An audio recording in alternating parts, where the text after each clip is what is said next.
You've found Dreamtime Science, a peaceful corner where we unravel the mysteries of our universe one whisper at a time. Let the gentle current of discovery carry you towards sleep. You know what's fascinating? How stories about humanoid robots have traveled from pages and screens right into real life, almost like a quiet magic unfolding before our eyes. I've been thinking about how these creations, once just dreams, reveal so much about what it means to be human, and I can't wait to share some of those surprising moments with you tonight. Should you find solace in these cosmic lullabies, consider becoming a regular dreamer by subscribing. Share what topics intrigue your curious mind in the comments below. Let's prepare for tonight's journey. Find your most comfortable position, let tension float away from your body, and take 3 slow, peaceful breaths. In the quiet hush that settles over a world gone to sleep, consider for a moment the ancient human urge to build a mirror of ourselves, not in glass or water, but in the living gleam of metal and thought.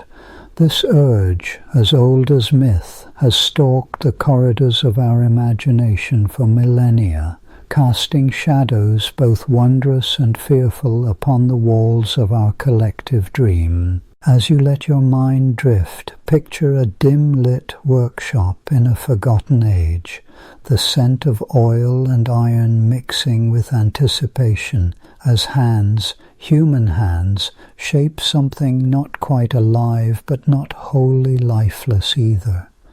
Here, in the flickering candlelight, the story of the humanoid robot begins, not with circuits or code, but with longing and awe. Long before silicon and steel, before even the word robot was breathed into being, people gazed at their own reflections and wondered, what if we could give shape to our likeness, grant movement to clay, breath to bronze?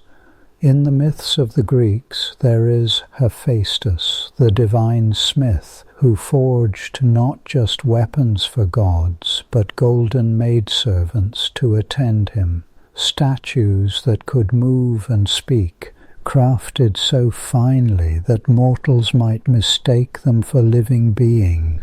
The legend of Pygmalion tells of a sculptor who carved a woman of ivory, so beautiful and perfect that he fell in love with her.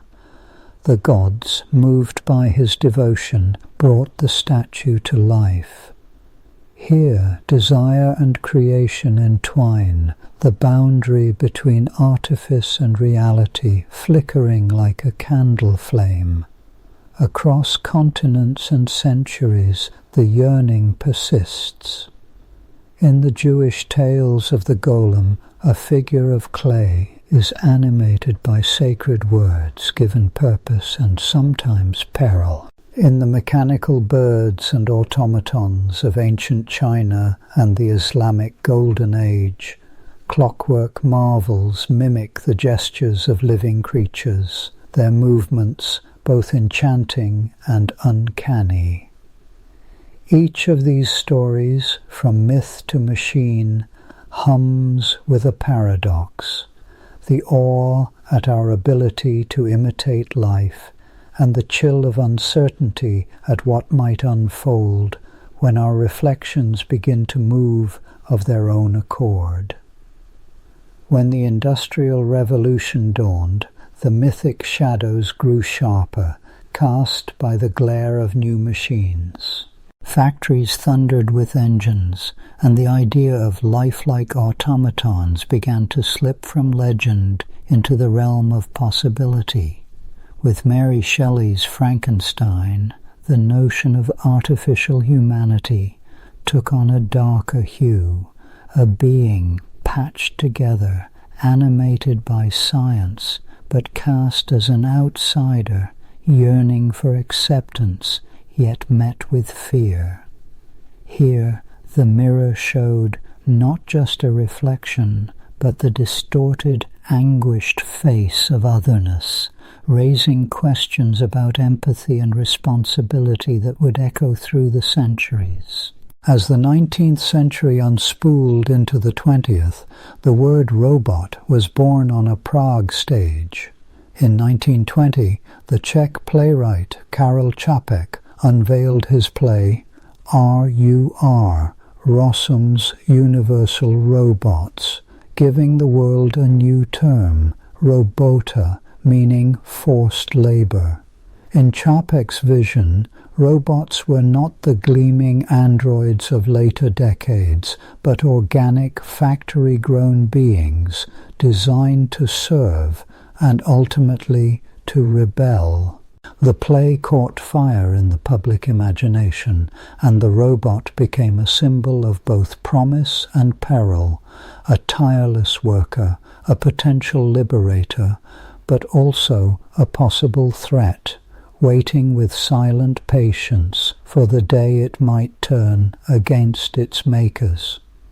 It is in the mirror of these early stories that the modern fascination with humanoid robots is most clearly seen. The mirror reveals not just a reflection of ourselves, but the hopes and fears that accompany the act of creation. To make a being in our image is to grapple with profound questions. What does it mean to be alive? Where does agency begin and programming end? Can compassion be encoded? And if so, what obligations do we owe our creations? As the 20th century advanced, the boundaries between imagination and reality grew porous. In the pages of science fiction, robots walked, talked, and dreamed. The American writer Isaac Asimov, whose stories would shape generations of engineers and thinkers, proposed a new framework for understanding our mechanical kin. In his 3 Laws of Robotics, Asimov etched a code of conduct into the very circuitry of his imagined robots. 1. A robot may not injure a human being, or, through inaction, allow a human being to come to harm. 2. A robot must obey the orders given it by human beings, except where such orders would conflict with the first law. 3. A robot must protect its own existence as long as such protection does not conflict with the first or second law. These laws, elegant in their simplicity, offered a kind of moral compass for artificial beings, a safeguard against the anxieties that haunted earlier tales. In Asimov's universe, robots were not monsters or slaves, but partners, sometimes misunderstood, occasionally tragic, but always striving for harmony with human society. The stories explored the unintended consequences and subtle dilemmas that arise when rigid rules meet the messy complexity of real life. What happens when saving one human means harming another? Can a robot interpret the spirit rather than the letter of a command? With gentle precision, Asimov's narratives pressed against the boundaries of logic and empathy, inviting readers to ponder the ethical terrain of a world shared with thinking machines. The mirror of the machine, however, reflects more than just rules and rationality. It shimmers with ambiguity, the uncertain interplay of desire and dread. In the flickering images of cinema, robots became avatars of our deepest questions about identity and consciousness. The 1927 film Metropolis, with its iconic Maschinenmensch, a gleaming female form robot, captured the duality that runs through our visions of artificial life. The robot is both seductress and saboteur, symbol of progress and warning of revolt. Audiences were enthralled and unsettled in equal measure. The boundaries between human and machine blurred into a dreamscape of possibility and peril. As the decades passed, the figure of the humanoid robot evolved, shaped by shifting cultural currents and technological advances.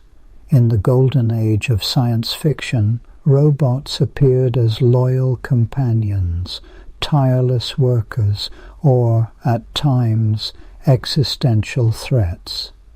Think of Robbie the robot in Forbidden Planet, whose polite demeanor masks a power that can be both protective and destructive. Or consider the earnest, childlike innocence of Astro Boy, the Japanese manga hero whose robotic heart pulses with hope for a better world. Yet beneath the surface of these stories, a deeper current runs, the question of what it means to be human and how closely an artificial being might approach that mysterious threshold. Nowhere is this tension more palpable than in Ridley Scott's 1982 film Blade Runner, adapted from Philip K. Dick's novel.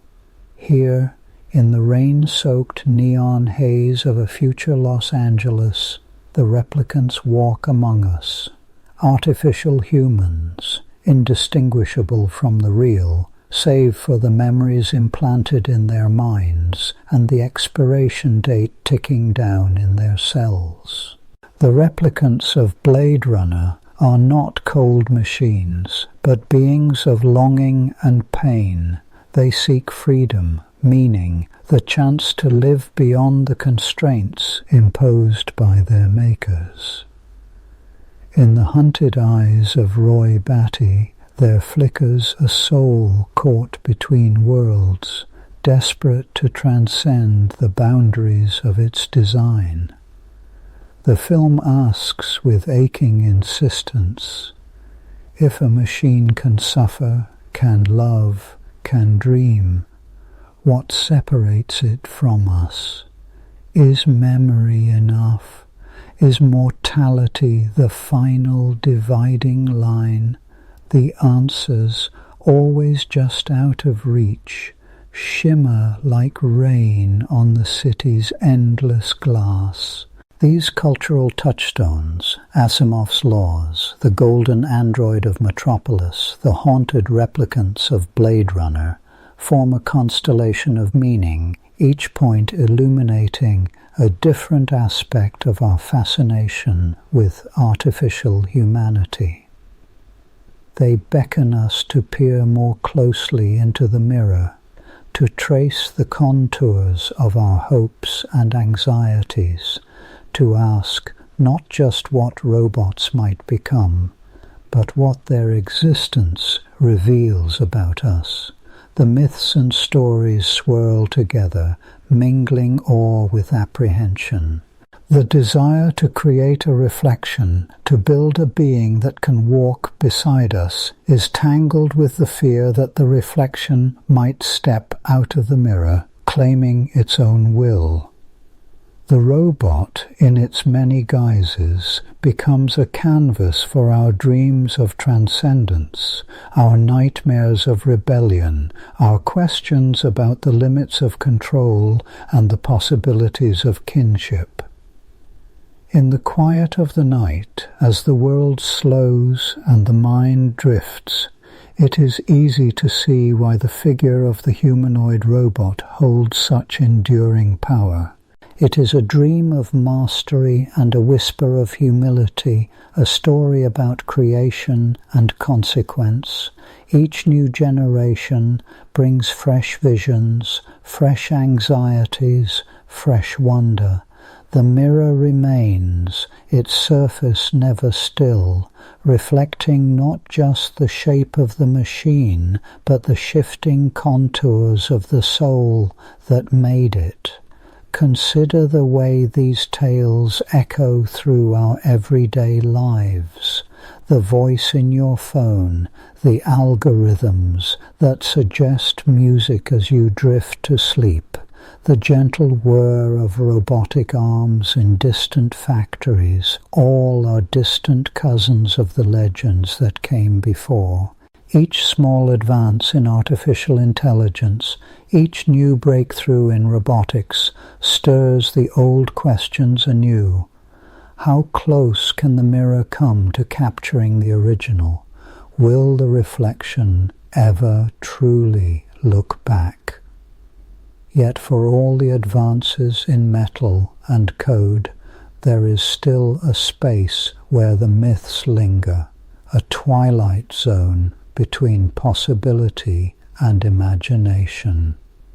In that space, the robot remains an enigma, a symbol, a vessel for our oldest stories and our newest dreams. The journey from Hephaestus's golden handmaidens to the replicants of Blade Runner is not just a tale of technology, but a meditation on longing, on the hunger to understand and to be understood.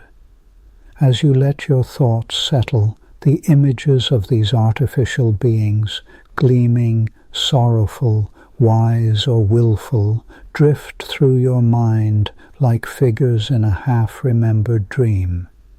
The robot stands at the threshold, 1 foot in myth, 1 in reality, its eyes reflecting not just the room, but the countless stories that brought it to life.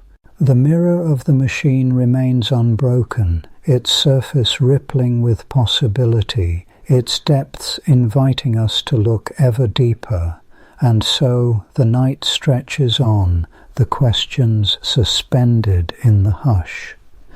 Outside, the world hums with the quiet pulse of machines, each one a distant echo of the stories that came before.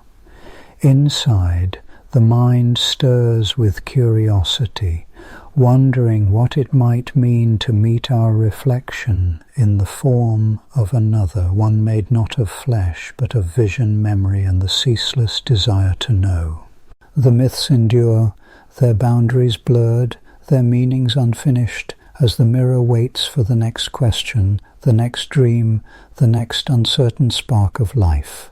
Consider now the strange threshold we approach whenever we try to birth something in our own image.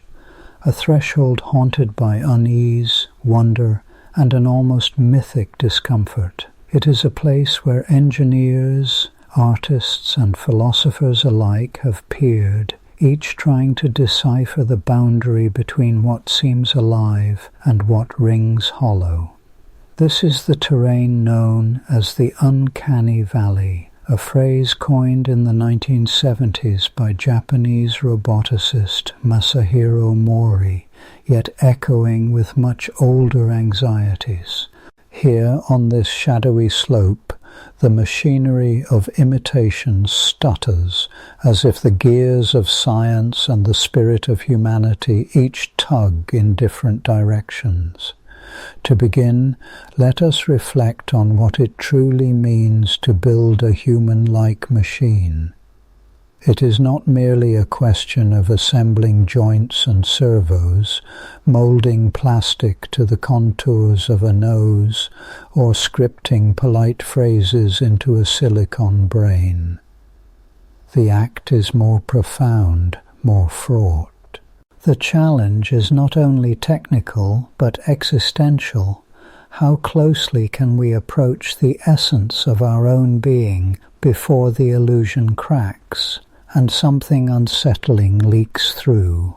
Engineers have long chased the dream of artificial companions, robots that walk upright, speak with familiar cadence, gesture with apparent empathy. And yet, as these machines draw nearer to the likeness of people, many find themselves recoiling, even if ever so subtly, from the finished product. A waxen face that does not quite smile, eyes that seem to follow and yet never truly see, a voice that hits every syllable but misses the music that lies between words. This is the uncanny valley in its most classic form, a precipitous dip in emotional comfort, where near-perfect simulacra become objects of discomfort or even dread. Let us pause to examine why this valley exists at all. When we encounter a simple robot, a boxy automaton with blinking lights, or a metallic arm that waves stiffly, we recognize its artificial nature immediately. There is no deception, no expectation that it should be more than it is. We may even find these machines charming in their honesty, their cheerful embrace of the non-human.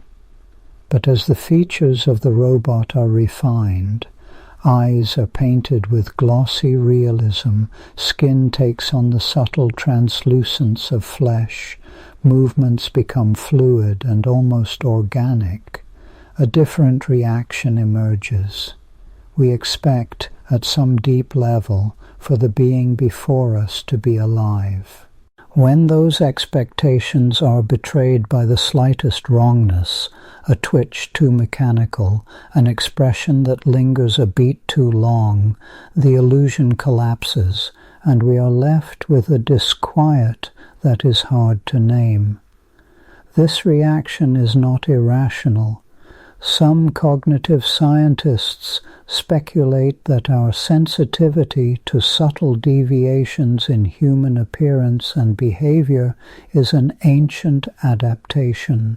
For millennia, it was vital to distinguish the living from the dead, the healthy from the sick, the real from the imitation. The uncanny valley may be the echo of those evolutionary pressures, a warning bell deep in the nervous system. To see a face that is almost right but not quite is to be reminded of mortality, of disease, even of predation and deception. Thus, when we encounter a robot that almost, but not entirely, passes for human, our minds revolt, as if to say, here is something that mimics life, but does not possess it. The challenges for roboticists are formidable, for the human face, voice, and gesture represent the most complex and nuanced communication system in the animal kingdom. The face alone is an orchestra of muscles and nerves, capable of thousands of micro-expressions. Each twitch of an eyelid, each lift of a cheekbone tells a story. The human brain is exquisitely tuned to these signals, so much so that we can often detect insincerity, discomfort, or threat in the briefest flicker of expression. To replicate this with motors and synthetic skin is a feat of almost unimaginable delicacy. Consider the skin, that thin veil of sensation and protection, and the first layer we notice when encountering another being. Human skin is not a uniform surface. It contains pores, subtle color gradients, traces of veins, the sheen of oil, the flush of blood beneath. It changes with mood, temperature, health. When engineers create artificial skin, they must contend with the challenge of replicating not just the look, but the living changeability of the real thing. Silicone, latex, and other polymers can be tinted and textured, but they cannot yet mimic the living dynamism of true skin. Under certain light, the illusion may hold, but in the shifting glow of a lamp or the sharp relief of sunlight, the difference becomes apparent. The uncanny valley deepens. And then there are the eyes. The poet William Blake wrote that the eye altering alters all, and for good reason. The human eye is a marvel of evolution, wet and glistening, ringed with colour, alive with the darting dance of focus and attention. It is said that the eyes are the windows to the soul, not because they are static orbs, but because they move and dilate. They reflect light and emotion. They signal intention and receptivity. Creating robotic eyes that do not fall into the pit of uncanniness is a near impossible task. Glass or acrylic can be shaped into a perfect sphere, painted with beautiful precision, but unless the movement is natural, the gaze is subtly wrong. Too much or too little blinking, uncoordinated shifts of focus, a lack of synchronized motion with the head and body. These are all cues that the watcher picks up even unconsciously. The voice, too, betrays the machine. Human speech is a symphony of modulations, tone, pitch, rhythm, breath, pauses that speak volumes, even in silence. Speech synthesis has advanced dramatically, but listen closely to even the most sophisticated artificial voices, and you will notice the difference. The pauses are a fraction off, the stresses fall on unexpected syllables. Laughter is hollow, sighs are absent, the warmth of intention is missing. We are not fooled, not quite. Beyond the immediate senses, there is the matter of movement. The human gait is a miracle of balance, feedback, and anticipation. Muscles, tendons, and bones work in concert, guided by a nervous system that adapts to every pebble, each shift in gravity. When a robot walks, it does so with careful calculation. Even with the most advanced algorithms and actuators, the result often lacks the unconscious grace of a human stride. There is a stiffness, a repetition, a sense of calculation rather than intuition. When arms move, they may do so with precision, but not with the subtle interplay of muscle groups that characterize living motion. The difference is hard to articulate, but unmistakable. Now, let us not be unkind to the creators of these machines. Their achievements are extraordinary. Each attempt to cross the uncanny valley is a testament to human ingenuity and curiosity, and yet the closer they come to perfection, the more apparent become the limits of our current understanding. For to mimic a human is not merely to copy the outside, but to simulate the inside, the wells of emotion, the layers of memory, the thousand cues of lived experience. A robot may smile, but does it know why? It may offer a handshake, but does it understand the gesture's history, its context, its possibility for comfort or challenge? Some dream of a future in which robots become indistinguishable from humans, not just in form, but in essence. They imagine androids moving among us, unnoticed, accepted, perhaps even loved. But such visions often underestimate the immense complexity of human social and emotional intelligence. Our brains are not merely processors of information. They are organs of meaning, built by evolution to navigate a world of ambiguity, shifting alliances, and unspoken hopes. To engineer a machine that possesses not just the outward signs of humanity, but the inward depths, is a task that may lie far beyond our current horizon. Let us consider, for a moment, the myth of inevitable progress, the belief that given enough time and computing power, all technical problems will yield. This myth is seductive, for it flatters our sense of mastery. Yet, when it comes to the uncanny valley, the obstacles are not only technical, but philosophical and aesthetic.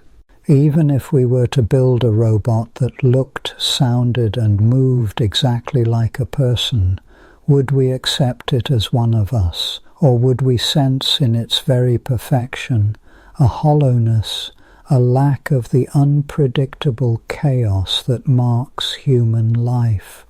The uncanny valley, then, is not just a glitch in engineering, but a mirror held up to our own nature. It reveals the limits of imitation, the places where artifice cannot reach. It reminds us that being human is not a matter of surfaces, but of histories and hopes, of dreams that flicker behind the eyes. The valley may indeed become shallower as technology progresses. Our machines will grow more persuasive, our synthetic voices more musical, our artificial skin more supple. But the chasm may never close entirely, for it is born not only of technical imperfection, but of our longing for connection, our fear of isolation, and our deep intuition that life is more than the sum of its parts. There are, of course, those who seek to embrace the uncanny, to make it a feature rather than a flaw.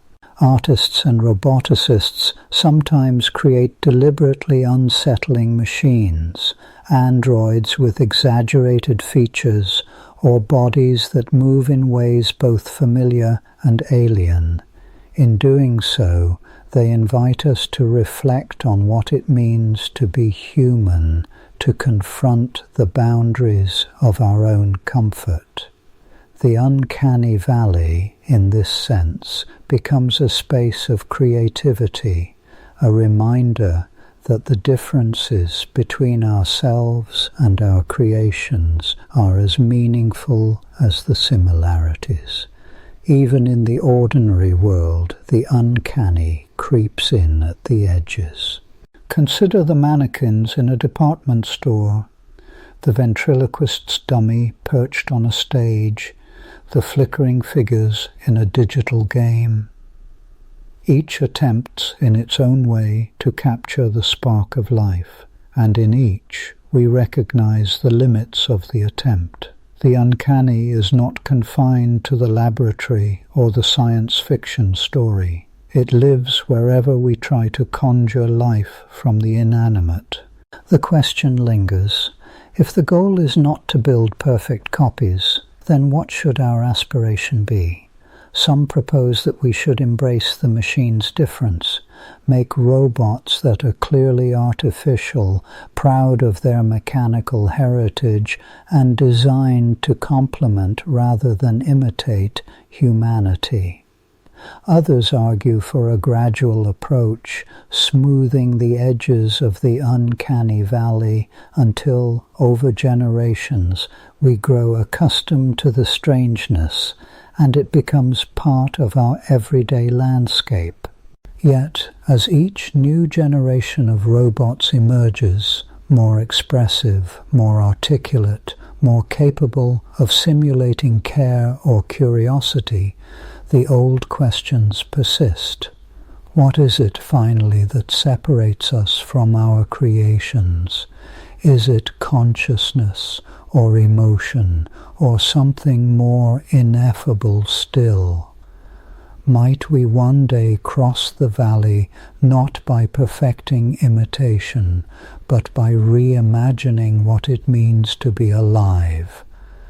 In the quiet hours of the night, as the world grows still, these questions hover in the air, as mysterious as the flicker of a synthetic eye or the whisper of a voice that almost but never cue. Heute sounds like home, and as we contemplate the horizon, a new landscape appears, one where the machinery of imitation gives way to the mysteries of perception, and where the next step in our journey awaits, shrouded in the delicate interplay of light, shadow, and possibility. The gentle hush of a workshop at dusk, the air tinged with the scent of oil and iron, is where our story finds its next foothold. Beyond the realm of theory and distant dreams, among the scattered blueprints and gleaming cogs, the nuts and bolts of human ambition have for centuries found tangible form. It is here, in the measured clink of metal, the whisper of gears turning, the tentative flicker of electricity, that we truly begin to trace the lineage of humanoid robots. Not as phantoms conjured by idle imagination, but as artifacts painstakingly coaxed into existence, their lineage braided through the annals of both art and science. If we let our mind's eye wander back through the centuries, we encounter the first glimmers of mechanical life in the myths and marvels of antiquity. In ancient Greece, the legend of Talos, a giant bronze automaton built by the god Hephaestus to guard the island of Crete, hinted at an early fascination with artificial beings. Yet these stories, however vivid, were still dreams clad in the language of gods and magic. What then of the first true tools? The earliest hands to shape the dream into matter. We find them in the shadowy workshops of ancient inventors. Hero of Alexandria, a Greek engineer living in the 1st century CE, delights us with his treatises describing intricate automata. Using an ingenious combination of pulleys, weights, and pressurized air, Hero devised mechanical birds that could sing, doors that opened at a whisper, and statues that poured wine for delighted banqueters. These were not robots as we know them, but they represented the first tentative choreography of matter imitating life. The tools were simple: wood, metal, rope, and the patient application of curiosity. Yet, through these humble materials, the boundary between animate and inanimate began ever so slightly to blur. The centuries that followed saw the lamp of mechanical ingenuity burning in many hands. By the Middle Ages, the great mosque of Al-Jazari's world in Mesopotamia echoed with the whirring and ticking of water clocks and elaborate automata. Al-Jazari, an engineer and polymath, penned a book in the 13th century that catalogued not just the mechanical marvels of his time, but also the means to build them. Among his creations were mechanical musicians, programmable fountains, and even a humble servant girl carved from wood, designed to pour water for ritual ablutions. The tools here became more refined, gears meshing, cams rising and falling, the subtle interplay of levers and axles. Each invention an experiment, each machine a question posed to the universe. How might we bring a little more of ourselves into the world of things? Yet for all their ingenuity, these early automata were limited by the tools at hand.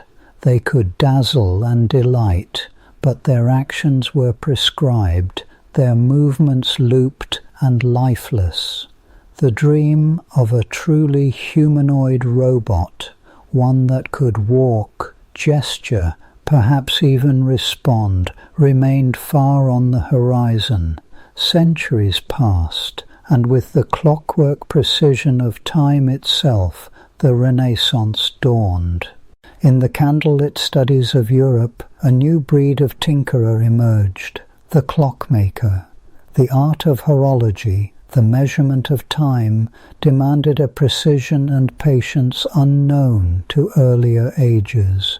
It also provided a new palette of tools, finely cut gears, delicate escapements, springs wound tight with potential energy. These elements, born from the quest to capture the fleeting passage of seconds, would soon become the heart of a new generation of automata. Perhaps the most celebrated among these was Jacques de Vaucanson, an 18th-century French inventor whose creations captured the imagination of all Europe. Vaucanson's mechanical duck, constructed in 1739, was a marvel. It could flap its wings, eat grain, and even, through a clever system of tubes and bellows, simulate digestion. But Vaucanson's ambitions stretched further. He built a life-sized automaton, the flute player, whose wooden fingers pressed keys, lips pursed to blow air, lungs fashioned from bellows.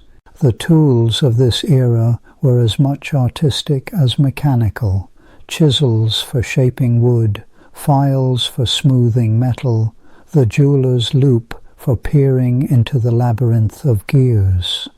Each automaton was a symphony of parts, each performance a fleeting glimpse of life conjured from inanimate matter.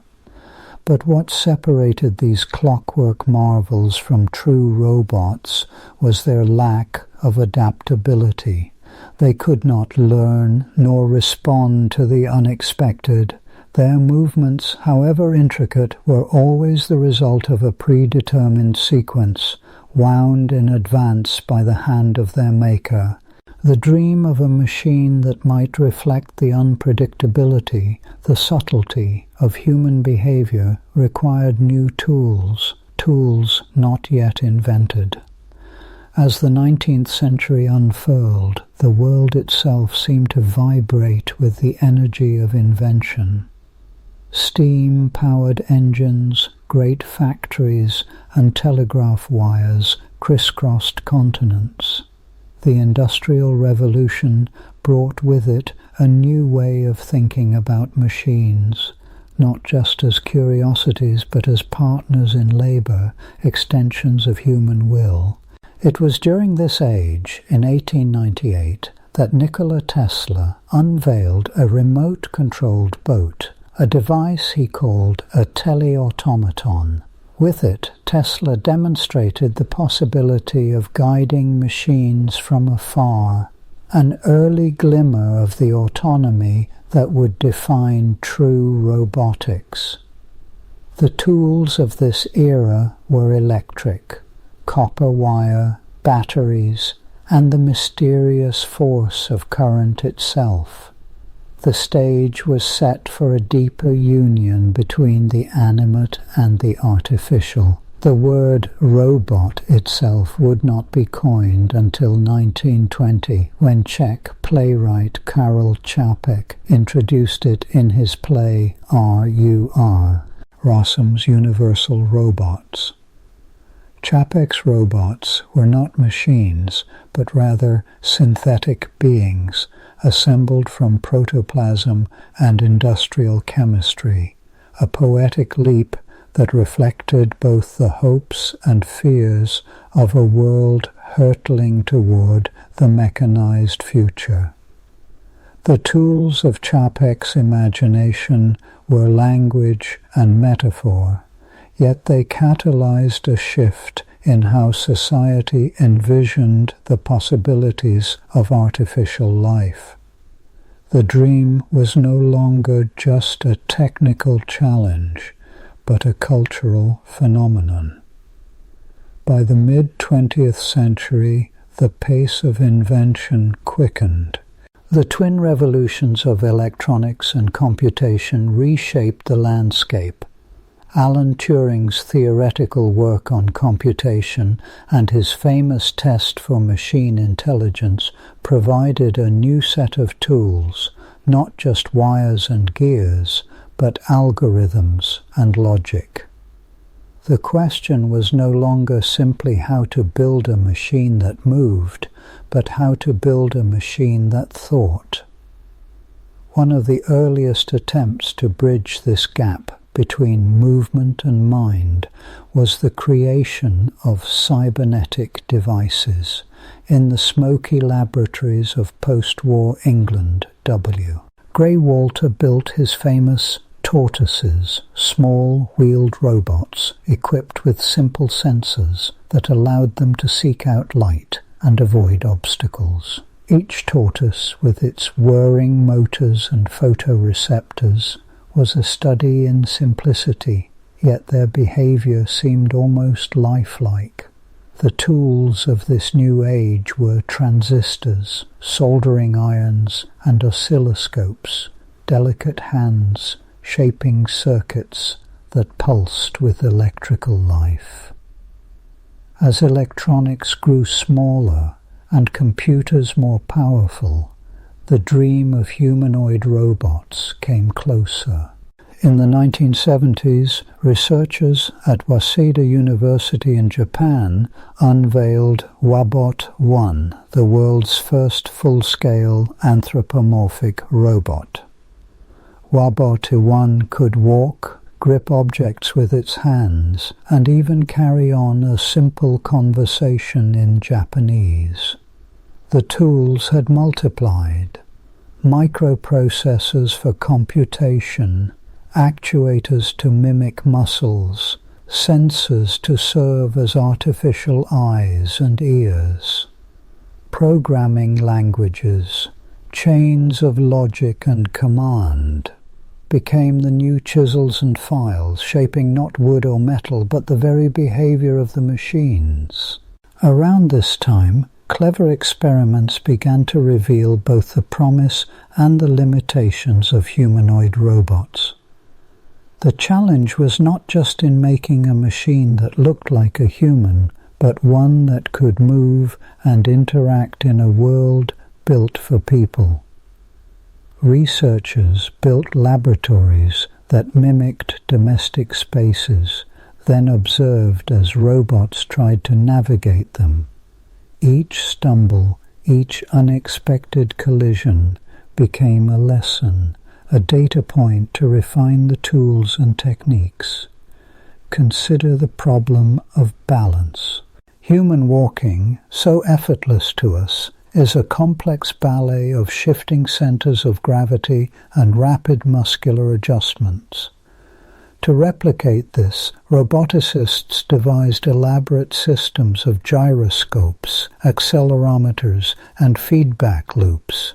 They built test rigs, treadmills, uneven surfaces, even moving platforms, and watched as robots learned, step by shaky step, to walk upright. The sight of a metal figure lurching across a room, arms outstretched for balance, is both comical and profound, a reminder that the simplest human action is a marvel of engineering. Other experiments focused on perception. Human eyes are miracles of adaptation, able to focus, track motion, and infer depth. For robots, seeing the world required entirely new tools, cameras paired with algorithms that could parse the chaos of visual data. Early attempts were crude, A robot might see a chair as a rectangle, a person as a moving blob, but with each new generation, the machines grew more adept. Researchers constructed obstacle courses cluttered with furniture and watched as robots learned to recognize doors, avoid walls, and track the movement of people. The history of humanoid robotics is also a history of hands, those most versatile of human tools. To give a robot the ability to grasp, to manipulate objects, required a deep understanding of both biology and mechanics. Engineers studied the tendons and bones of the human hand, then tried to replicate them with servo motors, flexible joints, and touch sensors.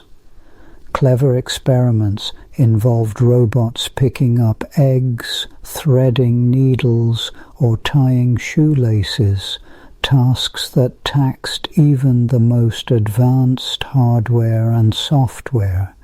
Each experiment was both a test and a celebration of progress. But the tools of robotics are not only physical, they are also conceptual. The development of artificial intelligence, software that can learn, reason, and adapt, has transformed the field. Machine learning algorithms trained on vast data sets allow today's robots to recognize faces, understand speech, and even anticipate human intentions. Experiments in social robotics, where machines are placed in real-world settings, from schools to elder care facilities, probe the boundaries of interaction. How does a robot interpret a smile, a gesture, a whispered word? The tools for these experiments are as much psychological as they are technical.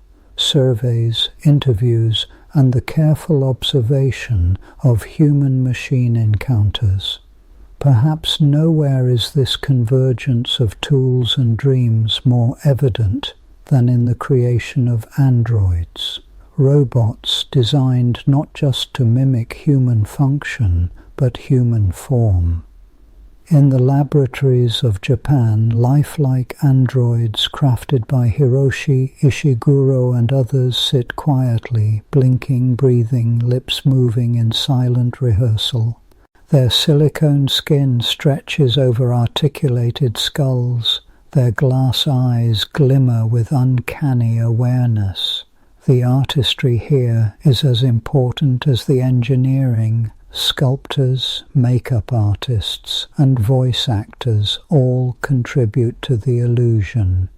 The tools span the full spectrum of human creativity, from the digital precision of 3D modeling software to the ancient craft of casting and painting. And yet, for all the sophistication of today's humanoid robots, the journey is far from complete. Each new experiment, each clever tool opens fresh questions. What does it mean for a machine to understand us? Can a robot truly share our world, not just as a servant or tool, but as a companion, a confidant, or perhaps even a friend? The nuts and bolts of dreams are scattered across centuries and continents, each one a stepping stone across the vast river of possibility. The story of humanoid robotics is a story of hands and minds, of clever tools and ingenious experiments, of failures and fleeting triumphs. In the quiet glow of workshop lamps, in the hum of servos and the flicker of code, the next chapter is always being written. Somewhere, as you drift further into the gentle hush of the night, a new experiment is underway. A robot hand, poised uncertainly above a chessboard, a pair of camera eyes scanning a crowded room, a line of code waiting for its moment to spring to life. The nuts and bolts of dreams remain ever in motion, their story still unfolding, their promise yet to be fully revealed. Perhaps as you lie in the gentle hush of the night, you can feel the echo of countless generations who have pondered their own reflections, not only in the still waters of a moonlit pond, but also in the luminous gaze of their creations. We have always been a species enthralled by the urge to shape the world in our own image.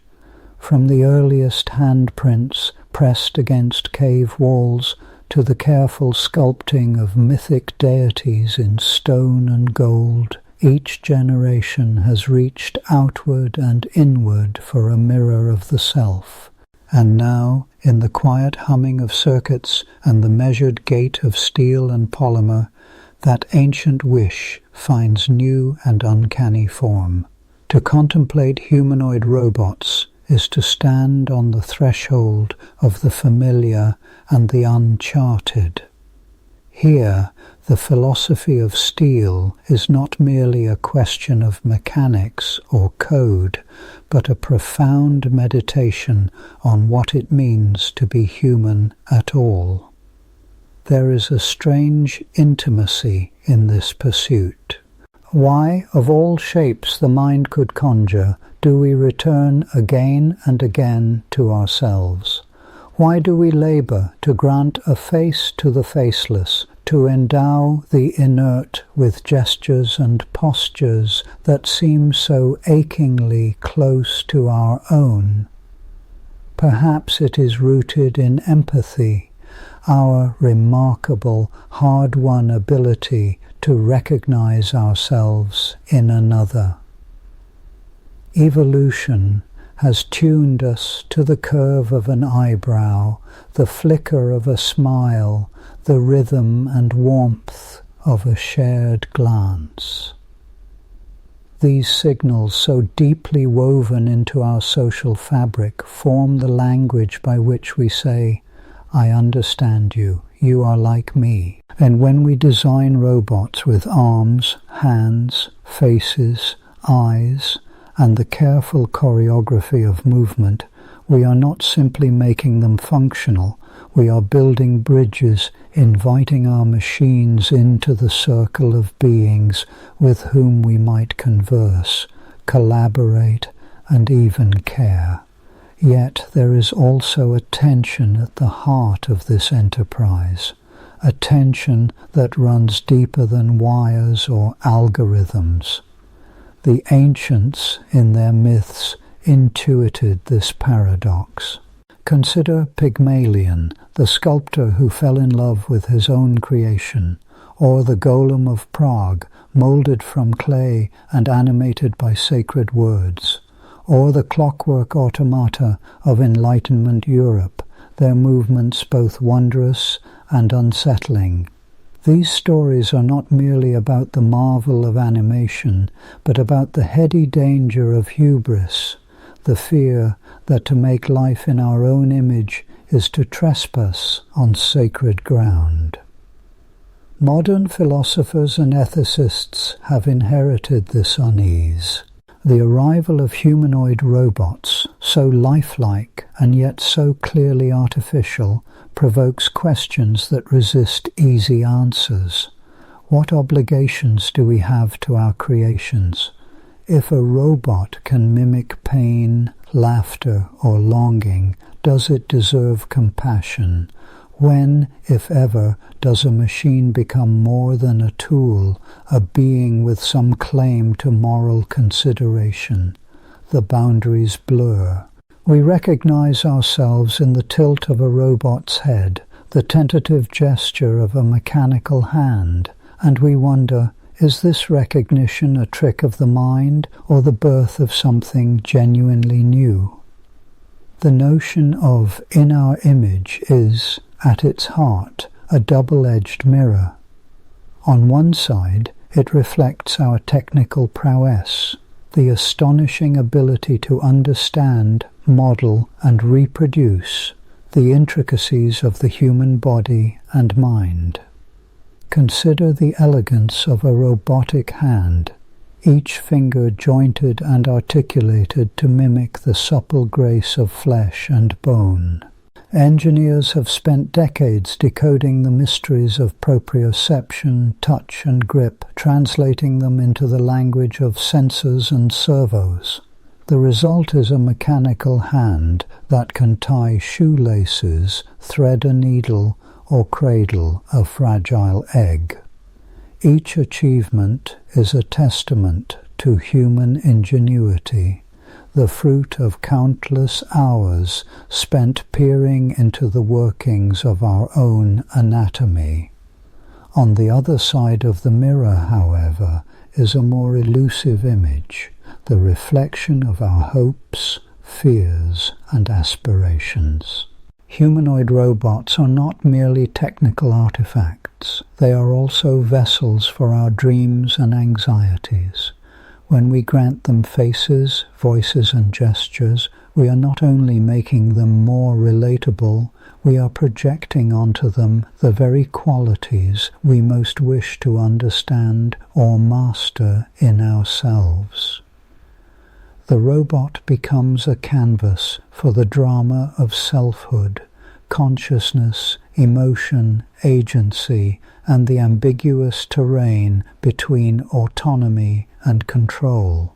To build a robot in our image is to ask, in effect, what is essential to being human? Is it the body with its intricate dance of muscles and nerves? Is it the mind with its capacity for learning, imagination, and reflection? Is it the spirit, that ineffable sense of self that persists through change and adversity? Each attempt to answer these questions through the medium of robotics is, in truth, a philosophical wager, a bet on which elements of the human experience can be distilled, encoded, and reanimated in steel and silicon. Ethics, then, enters the stage not as an afterthought, but as a vital companion to invention. Consider the case of social robots, those designed to provide companionship to the elderly, comfort to children, or assistance to the disabled. Their faces are often modeled with care, eyes wide and expressive, movements gentle and predictable. Such robots can inspire genuine affection, even love. But what is the nature of this bond? Is it a harmless solace, a balm for loneliness, or a dangerous illusion, a counterfeit relationship that might erode our capacity for genuine human connection?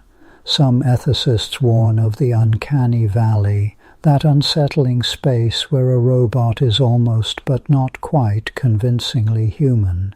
In this valley, familiarity breeds discomfort. A smile that is a fraction too slow, a gaze that lingers without comprehension, a gesture that feels rehearsed. These subtle deviations can provoke a sense of alienation, a reminder that the other is not truly like us. Yet as technology improves, the valley may narrow or be crossed altogether. What then? Will we learn to accept our mechanical kin, or will the very success of their mimicry force us to confront what is irreducible about our own nature? There are practical dilemmas too, sharp and pressing.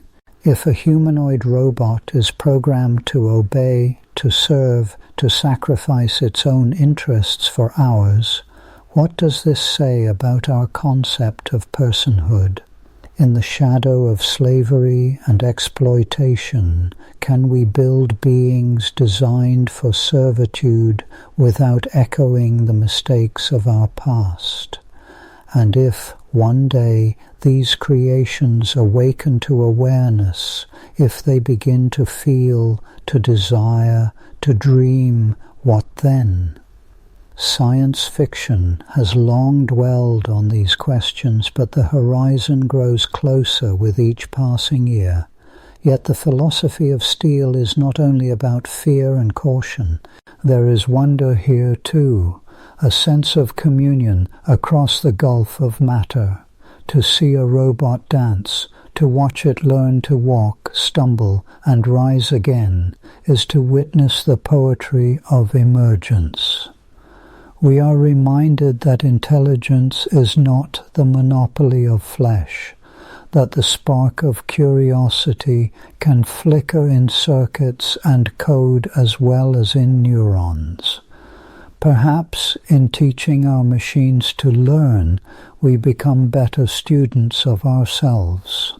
In programming them to recognize faces, voices, and emotions, we are compelled to confront our own complexity, the subtle cues by which we navigate the labyrinth of social life. This recursive journey, the attempt to model the human mind within the architecture of a machine, has illuminated mysteries that neuroscience alone could not unravel. For every milestone in artificial intelligence, there is a corresponding revelation about the workings of memory, perception, or decision-making in our own brains. The limits of our machines become the contours of our own ignorance. Their strengths amplify our latent potential. Each new generation of humanoid robot is, in a sense, a philosophical experiment, a living question posed to the universe. What are the necessary and sufficient conditions for consciousness, for feeling, for meaning? There is, too, a kind of humility in this quest. For all our boldness, we are constantly reminded of how much we do not know. The simplest movements, a child's giggle, a friend's reassuring touch, require a choreography of perception and intention that still eludes our finest machines. The most advanced robots can simulate empathy, but the wellspring of genuine feeling remains mysterious, perhaps forever beyond the reach of code. We are, it seems, haunted by the limitations of our own creation, even as we press forward with pride. And yet the story does not end here, for in the shadows cast by our mechanical doubles, we glimpse the possibility of kinship. The philosopher Martin Buber wrote of the distinction between I-it and I-thou, the difference between relating to another as an object and encountering them as a subject, a presence, a soul. As we stand before our robots, we are challenged to decide, will we see them as mere tools or as partners in the unfolding story of intelligence? The answer may reveal more about our values than about their capacities. Across the world, cultures differ in their embrace of humanoid robots. In some places there is a deep-seated suspicion, a fear that the artificial can never truly share our world. In others there is a sense of welcome, a belief that to build a robot is to extend the circle of life, to participate in the ongoing dance of creation. In Japan, for example, robots are often imagined as friends, helpers, even family members, an outlook shaped by Shinto traditions that see spirit and animacy in all things. In the West, by contrast, the legacy of Frankenstein lingers, coloring our imagination with caution and dread. Each society, each individual must grapple with the meaning of this new companionship. Will we teach our robots to be honest, compassionate, courageous, or will we encode in them our prejudices, our fears, our hunger for control? The philosopher's mirror is unforgiving. What we see in our creations is in the end a reflection of ourselves, our highest hopes and our deepest wounds. In the gentle hush, as you drift between waking and sleep, you might wonder at the strange symmetry of it all. To create in our own image is to embark on a journey without end, a perpetual return to the question of who we are and what we might become. The robots we build are never merely copies. They are companions on this path, catalysts for reflection and change. Their steel limbs and silicon minds are reminders that humanity is not a fixed essence, but a process, a ceaseless unfolding, an invitation to wonder. Somewhere in the soft whir of servos, in the flicker of electronic eyes, is the faint echo of our own longing, to be understood, to be remembered, to be more than the sum of our parts. The philosophy of steel is a song without conclusion, a melody that lingers as the night deepens, and still the questions gather, unasked and unanswered, poised on the threshold of dawn. As our journey through the realm of humanoid robots drifts to a close, like a comet tail fading into the hush of space, we carry with us the quiet wonder of machines that mirror our own shape and spirit.